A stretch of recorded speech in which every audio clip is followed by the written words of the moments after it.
Abra sua Bíblia no livro de João, capítulo 17. João 17. Nós estamos falando sobre o que Jesus fala sobre oração. Na semana passada nós tratamos como que Jesus orava, né? Jesus orou no dia do seu batismo. Jesus orou antes de um dia de atividade. Jesus orou antes de tomar a decisão de escolher os discípulos. Jesus orou antes da sua morte. Jesus orou. Então Jesus, ele foi um exemplo de oração ao ponto do apóstolo Paulo imitá-lo. Paulo foi, depois de Cristo, Paulo foi o homem que mais orou na Bíblia. Em João 17,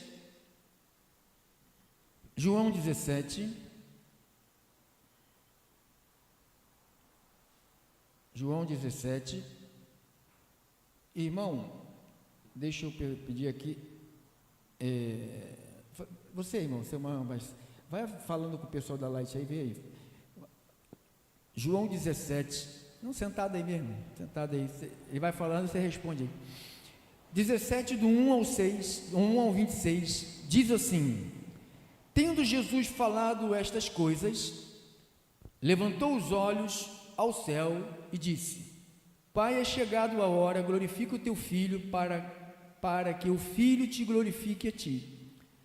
Assim como lhe conferiste autoridade sobre toda a carne, a fim de que ele conceda a vida eterna a todos os que lhe deste.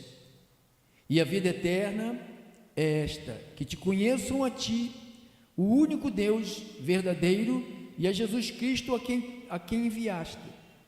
Eu te glorifiquei na terra, consumando a obra que me confiaste para fazer. E agora, glorifica-me, ó Pai, contigo mesmo, com a glória que eu tive junto a ti, antes que houvesse mundo. Manifestei o teu nome aos homens que me deste do mundo, eram teus e tu o confiaste, e eles têm guardado a tua palavra. Agora eles conhecem que todas as coisas que me tens dado provêm de ti, porque eu lhes tenho transmitido as palavras que me deste, e eles a receberam. Verdadeiramente conheceram que saí de ti e creram que tu me enviaste. Por eles que eu rogo, por eles que eu oro, né? Não rogo pelo mundo, mas por aqueles que me deste, porque são teus. Ora, todas as minhas coisas são tuas, e as tuas coisas são minhas, e neles eu sou glorificado. Já não estou no mundo, mas eles continuam no mundo, ao passo que eu vou para junto de ti. Pai Santo, guarda-os em teu nome, que me deste, para que eles sejam um, assim como nós. Quando eu estava com eles, guardava-os no teu nome, que me deste, protegi-os, e nenhum deles se perdeu, exceto o filho da perdição, para que se cumprisse a Escritura. Mas agora vou para junto de ti, e isto falo no mundo, para que eles tenham o meu gozo completo em si mesmo. Eu lhes tenho dado a tua palavra, e o mundo os odiou, porque eles não são do mundo, como também eu não sou. Não os peço que os tire do mundo, e sim que os guarde do mal. Eles não são do mundo, como também eu não sou. Santifica-os na verdade, a tua palavra é a verdade. Assim como tu me confiaste ao mundo, assim como tu me enviaste ao mundo, também eu os enviei ao mundo. E é a favor deles que eu me santifico a mim mesmo, para que eles também sejam santificados na verdade. Não rogo somente por estes, mas também por aqueles que vierem a crer em mim, por intermédio da sua palavra. Já estava orando por você, Jesus, a fim de que todos sejam um, como és tu, ó Pai, em mim e eu em ti, também sejam eles em nós, para que o mundo creia que tu me enviaste. Eu lhes tenho transmitido a glória que me tens dado, para que sejam um como nós o somos, eu neles e tu em mim, a fim de que sejam aperfeiçoados na unidade, para que o mundo conheça que tu me enviaste e me amaste e os amaste, como também amaste a mim. Pai, a minha vontade é que, onde eu estou, estejam também comigo os que me deste, para que vejam a minha glória que me conferiste, porque me amaste antes da fundação do mundo. Pai justo, o mundo não te conheceu, eu, porém, te conheci, e também estes compreenderão que tu me enviaste. Eu lhes fiz conhecer o teu nome, ainda o farei conhecer, a fim de que o amor com que me amaste estejam neles e eu neles esteja. Senhor Jesus, obrigado pela tua palavra, que ela é maravilhosa, ela é viva, ela é eficaz. Aqui nós lemos uma oração poderosa da parte do Senhor, que foi dividida em partes. O Senhor ora por si mesmo, depois o Senhor ora pelos seus discípulos, depois o Senhor ora pela unidade da igreja, o Senhor ora pelo propósito da igreja. Deus, eu quero conversar um pouquinho nesta noite, antes de orarmos mais um pouco sobre esse assunto. Senhor, ilumina minha mente, abra os ouvidos daqueles que vão ouvir, as centenas que estão pelas rádios, aplicativos, Facebook, o YouTube, aonde estiver uma ovelha, Senhor, que a salvação se manifeste poderosamente em o nome de Jesus. E a igreja de Jesus, digam todos amém, amém e amém. Glórias a Deus, glórias a Deus, glórias a Deus, glórias a Deus. Já falou? Glórias a Deus. Vai vir ano que vem? Tá bom, então.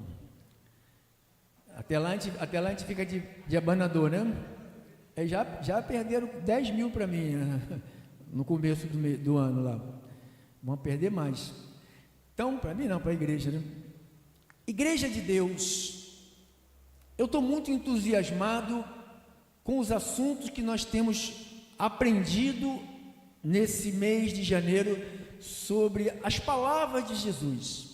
Porque nós usamos aqui há 20 anos, que nós vamos fazer agora em agosto, né? Há 20 anos que nós estamos pregando.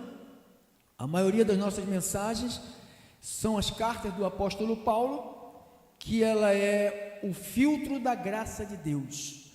As mensagens de Paulo são mensagem exclusiva do paraíso, e você pode conferir isto comigo lá no livro de Gálatas, capítulo 1, no versos 11 e o versos 12, ele fala assim: faço-vos, porém, saber, irmãos, que o evangelho por mim anunciado não é segundo o homem, porque eu não recebi, nem aprendi de homem algum, mas mediante revelação de Jesus Cristo. Então Paulo, ele garante que a mensagem dele não foi aprendida por homens. Então ele garante que a mensagem dele foi diretamente de Deus. Então nós vamos usar esse mês de janeiro, porque eu não recebi nem aprendi de homem algum, mas mediante revelação de Jesus Cristo. Então nós estamos neste mês de janeiro tratando exclusivamente do que Jesus falou. O que Jesus falou sobre oração, o que Jesus falou sobre adoração, o que Jesus falou sobre a salvação.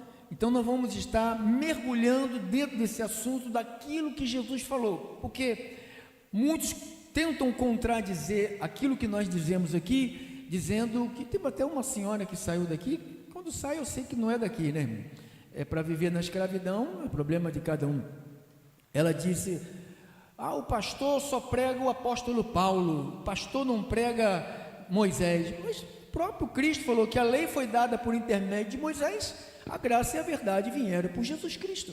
Ele falou, traga uma nova aliança, uma nova palavra. Então nós usamos aqui a nova aliança e a nova palavra. Então vamos aqui examinar aqui essa palavra de João, capítulo 17. Primeiro, a oração de Jesus por si mesmo, do versículo 1 ao verso 5, olha o que diz aqui, João 17, do 1 ao 5. Tendo Jesus falado estas coisas, levantou os olhos ao céu e disse: Pai, é chegado a hora, glorifica teu Filho, para que o Filho te glorifique a ti, assim como lhe conferiste autoridade sobre toda a carne. Então Jesus aqui, do versos 1 ao verso 5, Jesus está orando por ele, falando com Deus. Jesus ora, dizendo, chegou. Jesus reconhece o momento do sacrifício e da sua glorificação. Então ele começa a dizer, é chegada a hora. Então ele começa a falar com Deus. Aí ele fala, o propósito da vida eterna. Ele define a vida eterna não como um tempo, mas como um relacionamento, conhecer a Ti como o único Deus verdadeiro. Você encontra isso no versos 3. E a vida eterna é esta. Você sabe, as pessoas que estão nas igrejas, elas pensam que a vida eterna é só quando elas morrerem. Não, a vida eterna, olha aqui, e a vida eterna é esta. O que é a vida eterna? Que te conheçam a ti, é o que você faz aqui. Você vem para cá, não é para conhecer o Pedro Inácio, você vem para cá para conhecer a Jesus, a Deus, que te conheça a ti, te conheça a ti, o único Deus verdadeiro. Então, o que nós fazemos aqui? Conhecemos a Deus, o único Deus verdadeiro. Nós não temos outro ídolo, nós não temos imagem, não temos nada, não acreditamos, como é o santo de hoje aí, né? Bastião. Ou veio um dilúvio porque tiraram o feriado de Bastião. Até parece que Sebastião tem poder sobre as águas, né? Quem criou o céu e a terra e o mar, tudo que há, foi Deus, não tem nada. Bastião está bem mortinho, igual qualquer um que já morreu. Não tem Bastião, não faz nada por ninguém.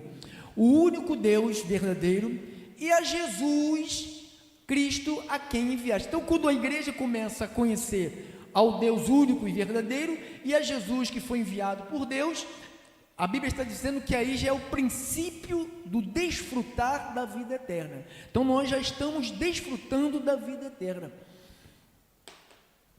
Quem não crê na vida eterna, quem não crê que é salvo, tem medo de morrer. Tem um monte de cristão que se diz cristão, não é cristão, é crente.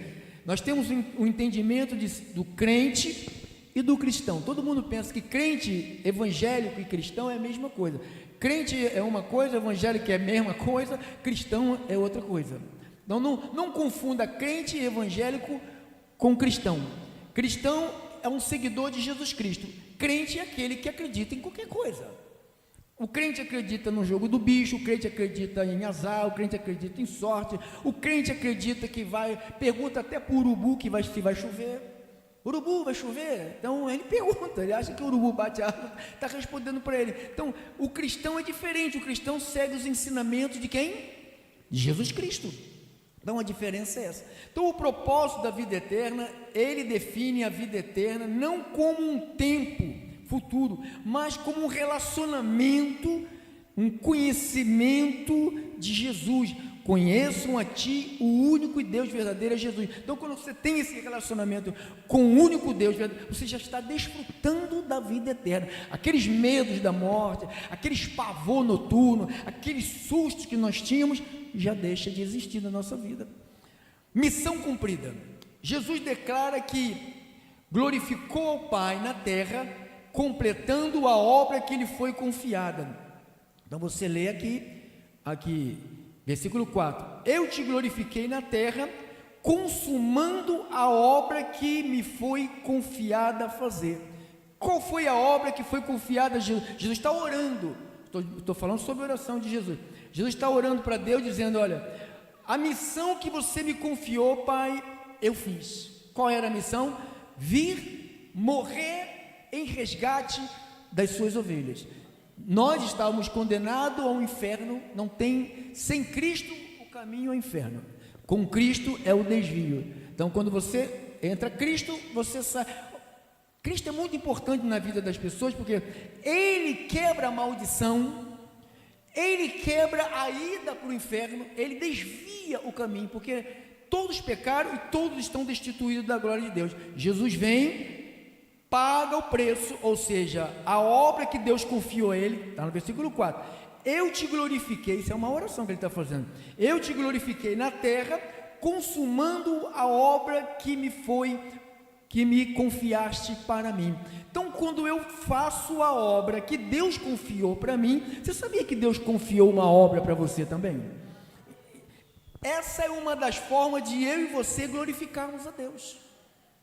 Então, quando eu cumpro o que Deus me chamou a fazer. E como é que a gente vai saber? Ouvindo Deus. Então, missão, Jesus declara que glorificou ao Pai na terra, completando a obra que foi confiada. Terceiro, o retorno à glória. Ele pede para reassumir a glória que tinha com o Pai antes que o mundo existisse. Aqui, ó, verso 5. E agora, glorifica-me, ó Pai, contigo mesmo, com a glória que eu tive junto de ti antes que houvesse dia. Ele está falando, eu vou sair dessa terra, mas me coloque de volta onde eu estava. Então ele está orando a Deus. Ponto 2. Agora a oração de Jesus pelos seus discípulos. Você encontra do versículo 6 ao verso 19. Primeiro, a identidade dos discípulos.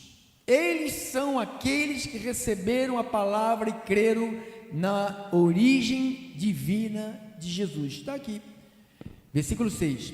Manifestei o teu nome aos homens. Olha, isso aqui é muito lindo, irmão. Manifestei o teu nome aos homens. Vamos? Que me deste do mundo. Então não é todo mundo. Se Deus tivesse dado todos os homens, homem aqui não é sexo, é gênero humano. Se Deus tivesse dado todos os homens a Jesus, todos os homens seriam salvos. Olha aqui, manifestei o teu nome, está orando, isso aqui é uma oração. Manifestei o teu nome aos homens que me deste do mundo, eram teus. Olha aqui, você nunca foi do diabo, você sempre foi de Deus. Mesmo, eu passei 9 anos na maconha, assaltando pessoas, me drogando, roubando, me machucando pessoas, mas eu era de quem? Eu era Deus, sempre fui ovelha. Você pode conferir, deixa aqui, guarde aqui, depois volta, irmão. Isaías 53, 6, põe lá, por favor. Isaías 53, 6. 53, 6. Todos nós andávamos desgarrados como ovelha. Ele não diz assim, todos nós andávamos desgarrados como cabrito. Ele diz que mesmo quando eu estava desgarrado, mesmo quando você estava desgarrado, você era como? Ovelha. Pastor, mas eu não era do diabo, depois Deus fez uma magia em cima de mim. Não, você sempre foi de Deus. A gente estava enganado. Estávamos fazendo a vontade da carne, do pensamento, mas sempre nós fomos, todos nós andávamos desgarrados, estávamos como? Então, quando você fica desgarrado, ovelha desgarrada, ela vai fazer besteira. Ovelha é muito bobinha, irmão. Por que essas igrejas pintam e bordam com o povo? Porque é muito bobo, acredita em tudo, só não acredita na Bíblia. Você mostra a Bíblia, aí fala assim, mas o meu bispo falou assim, o meu apóstolo falou assim, mas não está na Bíblia, mas ele falou. Então a palavra de Jesus não vale, só que vale a palavra do apóstolo. Todos nós andávamos desgarrados como ovelhas. Diga assim, eu sempre fui ovelha.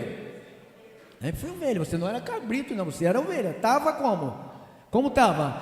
Desgarrado como ovelha. E agora?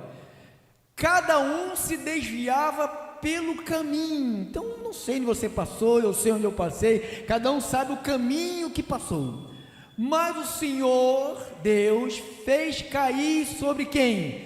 Ele é quem? Jesus, a iniquidade de todos nós. Então todo o pecado que estava sobre nós caiu sobre quem? Sobre Jesus. Volte lá para João 17, 6. Então, eles são aqueles que receberam a palavra e creram na origem divina de Jesus.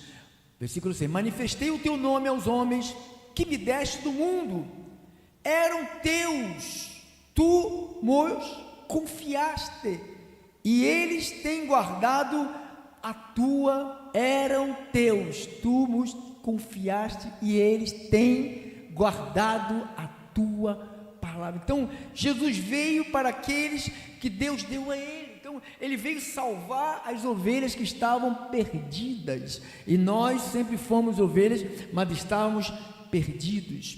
Proteção no mundo. Jesus não pede que eles sejam tirados do mundo, mas que sejam guardados do maligno. Aqui, versículo 7: agora eles conhecem que todas as coisas me tens dado provém de ti, porque eu lhes tenho transmitido a palavras que me deste, e eles as receberam, verdadeiramente conheceram que saí de ti, e creram que tu me enviaste. É por eles que eu rogo, está vendo? Não rogo pelo mundo, mas por aqueles que me destes, porque são teus. Ora, todas as minhas coisas são tuas, e as tuas coisas são minhas, e neles eu sou glorificado. Então ele está dizendo que o propósito da vinda de Cristo foi um só. Qual é o propósito? Salvar.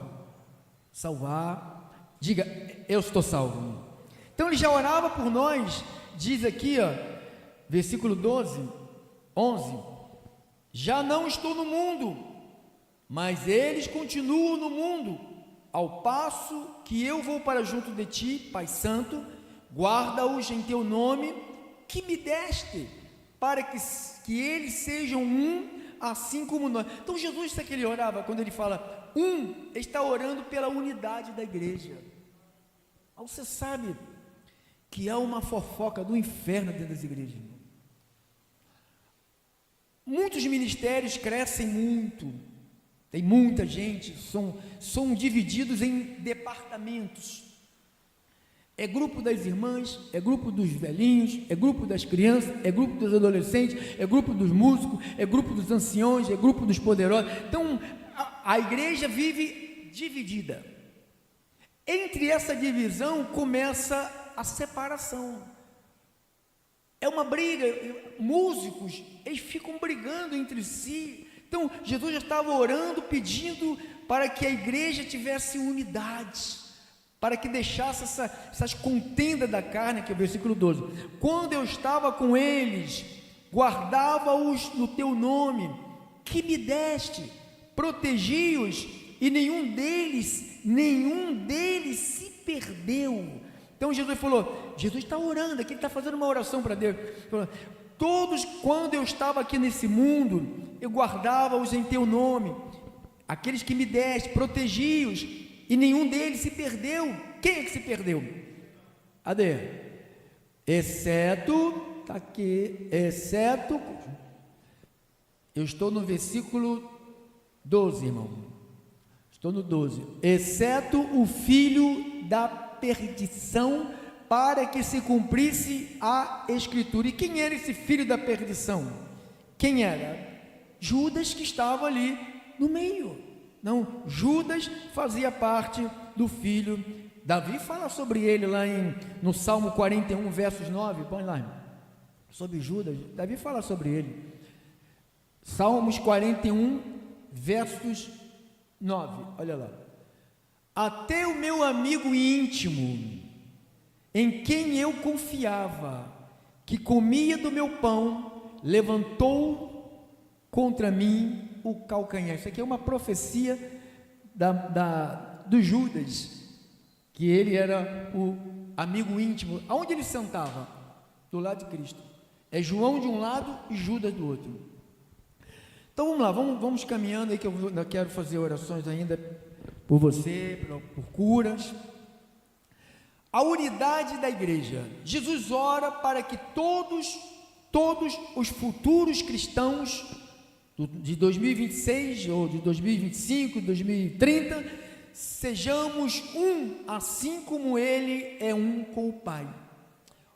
O propósito da unidade.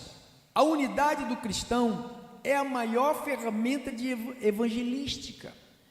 Ela serve para que o mundo creia que o Pai enviou o Filho. Então, quando a igreja tem unidade, ou seja, ninguém fica falando mal do outro por detrás, nem pela frente, nem por detrás, nem em canto nenhum. Nosso adversário já faz isso contra a gente. A gente tem que estar unido, a gente tem que se proteger, a gente tem que se cuidar uns dos outros, a gente tem que alimentar uns aos outros, nós temos que cuidar uns dos outros. Foi assim que Jesus ensinou. Então, o destino final, o desejo de Jesus é que onde Ele estivesse, os seus também estejam com Ele. Nós falou aqui no versículo 21, a fim de que todos sejam um, como Tu és Tu, ó Pai, em mim, e eu em Ti, e também sejam eles em nós, para que o mundo creia que Tu me enviaste. Eu lhes tenho transmitido a glória que me tens dado, para que sejam um, como nós somos. Eu neles, Ele está em nós, irmão, e Tu em mim, a fim de que sejam aperfeiçoados na unidade, para que o mundo conheça que Tu me enviaste e os amaste, como também amaste a mim. Então, quando o mundo olha para nós, ele tem que ver Jesus. Não adianta falar, olha para Jesus. Cadê Jesus? Não tem Jesus. Nós representamos o amor de Deus. Se nós temos o amor de Deus, nós temos que transmitir esse amor às pessoas. Então, volte lá, irmão, para o versos 24.